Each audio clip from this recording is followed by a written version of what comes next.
Assalamualaikum warahmatullahi wabarakatuh. Bagaimana kabar teman-teman pada hari ini? Semoga selalu dalam keadaan sehat walafiat.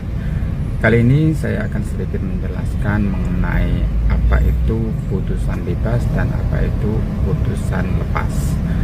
Hal ini dijelaskan di dalam KUHP atau Kitab Undang-Undang Hukum Acara Pidana di pasal 191. Pertama adalah putusan bebas. Putusan bebas yaitu tindak pidana yang didakwakan tidak terbukti secara sah dan meyakinkan sesuai dengan keyakinan hakim karena di situ kurang adanya alat bukti yang cukup, yaitu minimal 2 alat bukti. Nah, hal ini terjadi putusan bebas karena tidak memenuhi cukup alat bukti.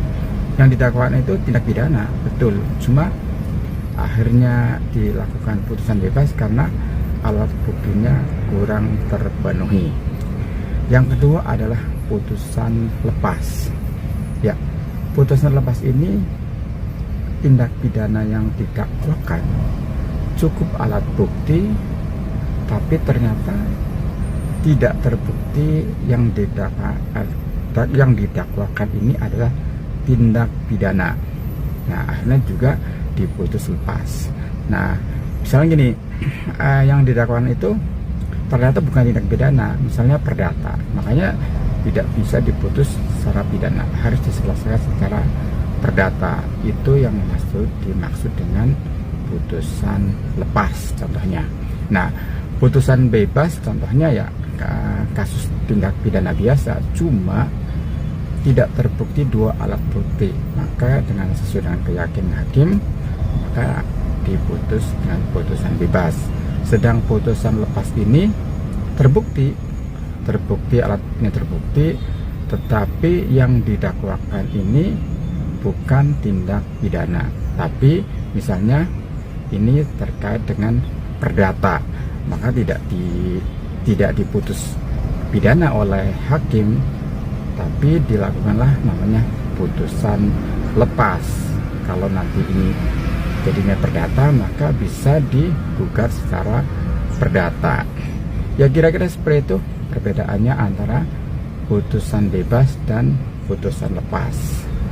Intinya bahwa putusan bebas ini kurang alat bukti. Yang didakwakan betul tindak pidana, tapi alat buktinya kurang, maka hakim memutuskan bebas. Sedang putusan lepas cukup alat bukti, tapi yang didakwakan bukan tindak pidana, tapi misalnya dia adalah termasuk masuk dalam hukum perdata. Ya, terima kasih. Mohon maaf kalau ada kata-kata yang salah.